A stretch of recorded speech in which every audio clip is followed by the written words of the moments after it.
o tema de hoje, que é do capítulo 17, Sede Perfeitos, item 11, e falaremos sobre cuidar do corpo e cuidar do espírito. Quando a gente fala em cuidar do corpo, a gente sempre pensa, vamos nos alimentar corretamente, vamos fazer exercício, descansar algumas horas, né? Ter um sono bom, não é mesmo? Ter algum lazer. Enfim, o que pode fazer com que o nosso corpo fique realmente saudável. Acompanhar com o médico, fazer check-up, tomar medicamentos se for necessário, né? Vitaminas. E quando a gente fala em cuidar do espírito, a gente logo pensa, vamos frequentar alguma igreja, algum templo, vamos ler alguns trechos do Evangelho, vamos falar com o pastor, com o padre, pedir orientação no centro. Isso faz parte. Mas se a gente procurar no fundo, qual o objetivo desse corpo?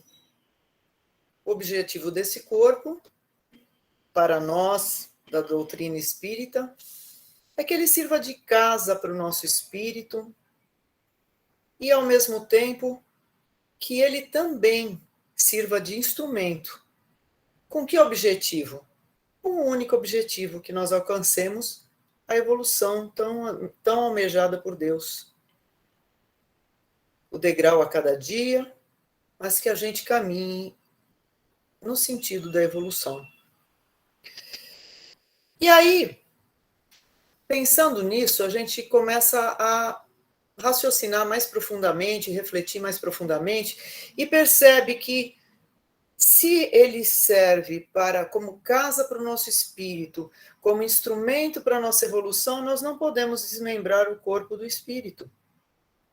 Não podemos deixar de tratar os dois ao mesmo tempo. E assim como Jesus costumava falar, contar historinhas, né, para ilustrar melhor o que ele pretendia dizer, eu aqui comigo sempre gostei e peguei uma historinha que eu já contei em aula, já contei em oratória, e que eu acho que sempre preenche muito bem essa situação. Porque é uma história simples que qualquer um entende e consegue levar para a realidade que a gente vive. É a historinha de um samurai e de um sábio. O samurai, para quem não sabe, é um guerreiro oriental. Ele usa um sabre, que é uma espada meio tortinha, né, na cintura, e ele é muito esperto, muito ágil. E o sábio, ele procurava sempre que precisasse uma explicação para alguma coisa, alguma dúvida. Um dia ele ficou tão em dúvida quanto o que é o céu e o inferno,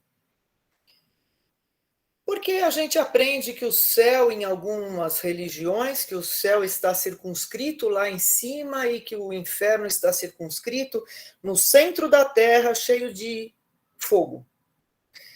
E em algumas até falam num meio termo, que seria o purgatório, né? Ou a gente era condenado para um céu eternamente, ou então ficava pensando lá no purgatório. E é o que muitas vezes a gente pensa. E o samurai também tinha essa dúvida, porque ouvia cada um explicar de um jeito. Chegou para o sábio e falou: honorável sábio, tenho muita curiosidade em saber o que é o inferno e o que é o céu. E o sábio respirou profundamente, abaixou a sua cabeça, e ao levantar disse: seu ignorante, Seu idiota, seu imbecil, você é incapaz de saber o que é o céu e o inferno. Como é que você pode se dizer um samurai, alguém tão esperto, tão sagaz, e não sabe o que é o céu e o inferno? Você é um imbecil mesmo, você é um idiota mesmo. Nisso, o samurai ficou assim, revoltadíssimo, nervoso, com raiva, e pegou, sacou da sua cintura o sabre e levantou o sabre para cortar o pescoço do sábio. Quando o sábio olhou para samurai e disse: Você está vendo o que você está sentindo? Isso é o inferno. O samurai ficou assim, chocado, né, com a atitude do sábio, porque ele esperava cometer se vingar de tudo aquilo que ele ouviu, e o sábio calmamente olhou para ele e começou a falar aquelas coisas, e de repente ele falou: está vendo o que você está sentindo? Isso é o inferno. Nisso, o samurai abaixou os olhos, colocou o sabre na cintura, respirou profundamente. E no que respirou profundamente, ele levantou os olhos e disse: Perdão. Perdão, honorável sábio, perdão, honorável sábio. Isso é o inferno. Isso que eu senti é o inferno. Obrigado, obrigado. O Senhor me trouxe paz, o Senhor me trouxe alegria, o Senhor me trouxe a sabedoria, o conhecimento, e hoje sei o que é o inferno. Aí o sábio virou para ele e falou: Está vendo o que está sentindo agora? Isso é o céu. Então é nesse momento que uma história tão simples, tão fácil de entender, que a nossa doutrina pode trazer até nós o que é o céu e o inferno. O céu e o inferno é um estado do nosso coração. Nós falamos coração porque é a imagem que nós temos dos sentimentos, né? A gente, quando fala em sentimentos, pensa logo num coração. Mas nós sabemos que isso está na nossa alma encarnada, a nossa alma carrega esses sentimentos. E esses sentimentos nós viemos justamente espíritos simples e ignorantes para fazer com que para que com o tempo e com o conhecimento e com a evolução a gente consiga lapidar os nossos sentimentos e fazer com que aqueles sentimentos difíceis se tornem leves. Com que aqueles sentimentos que nos levam ao inferno nos tragam a leveza do céu. E através disso, nós passemos a ter condições melhores de viver. Porque um veneno que traz um sentimento pesado, que nos leva ao inferno interior, esse sentimento traz doenças. Consequentemente, as nossas células, nosso metabolismo e tudo aquilo que existe dentro de nós começa a degenerar por causa desse veneno que o inferno interior nos traz. Como é duro a gente dormir com aquele sentimento pesado, acordar no meio da noite com aquele sentimento pesado, levantar de manhã com o sentimento pesado e passar o dia acompanhada desse sentimento pesado. Então, como podemos tratar do corpo e do espírito? Através desse trabalho interior que a doutrina nos convida. Através desse trabalho interior que Jesus nos convidou.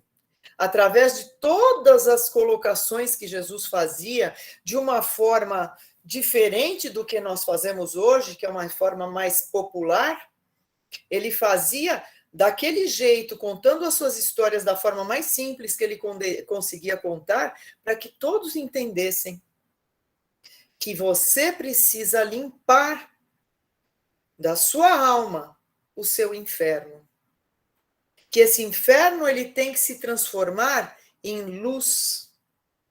em paz, em tranquilidade, que nós devemos no dia a dia desenvolver essa capacidade paulatinamente. São pequenos degraus, um a um, que nós vamos subindo e transformando. Mas como eu posso fazer essa transformação? Só existe uma maneira. Eu preciso me conhecer. Eu preciso me autoanalisar. Eu preciso desenvolver o autoconhecimento. Eu preciso trabalhar as minhas dificuldades. Eu preciso perdoar as minhas falhas cometidas, porque até então eu ignorava a importância da transformação.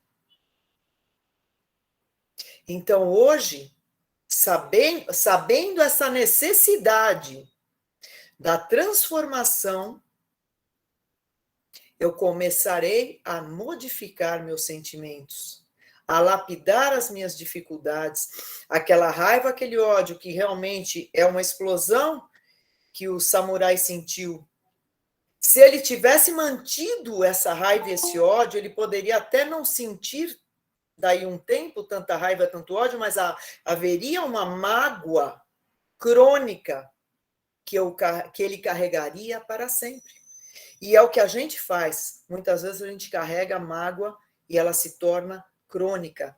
A vida inteira eu vou carregar essa mágoa. E a vida inteira eu vou me envenenar.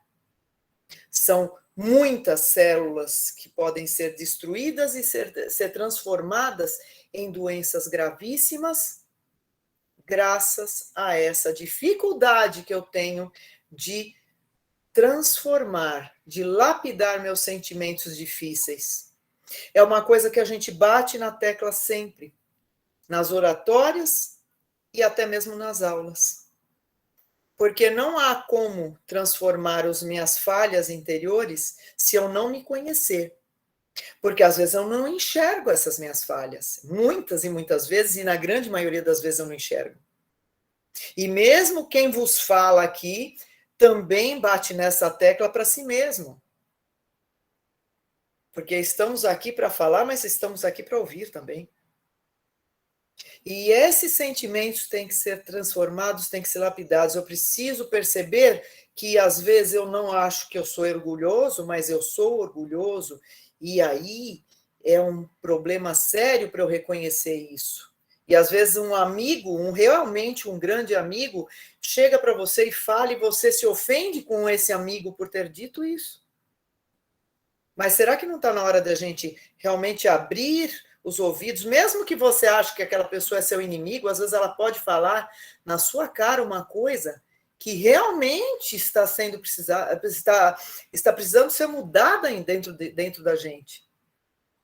Então, nós estamos aqui para conviver socialmente, para aprender uns com os outros. E a palavra de um, às vezes, é aquela palavra que eu estou precisando naquele momento. E a gente não pode fugir disso. Então, trabalhar o autoconhecimento, trabalhar a autoanálise, isso não precisa nem mesmo de terapia. Precisa, sabe o quê? Um rastreamento ao deitar. Rastrear o meu dia. Perceber o que me foi dito e o que me tornou amargo. Perceber se eu posso fazer com que aquilo seja peneirado ao ponto de eu tirar uma pepita de diamante daquilo que me foi dito. Tirar toda a areia que existe em volta daquela pepita e perceber que existe alguma coisa lá que me trouxe crescimento e entendimento do que está envenenando. Então, primeiro, ouça, não se envenene com nada. Ouça, perceba que limonada você pode fazer desse limão que você recebeu. E ouça aquele teu grande amigo que às vezes pode ter dito coisas pesadas, mas que estava realmente na vontade mesmo, é de fazer você acender sua luz interior. E todos nós temos um interruptor, mas às vezes a gente não consegue descobrir onde ele está. A luz interior está lá. Só que a gente procura lá o interruptor, cadê? E às vezes a gente está cego, a gente não quer enxergar, mas ele está lá. E qualquer um pode acender, porque todos fomos criados capazes de evoluir. E esse é o objetivo, que a gente chegue lá, aquela perfeição relativa, né? Porque perfeição absoluta só o Criador. Mas aquela perfeição relativa a gente vai chegar. Não importa quem seja, vai chegar. Cada um a seu tempo. E é isso aí, eu não quero me estender mais, mas eu acredito que deu para resumir mais ou menos o pensamento de hoje com relação a ter cuidados com o corpo e com o espírito, e que a gente não pode desmembrar uma coisa da outra. Eles estão interrelacionados. Ok?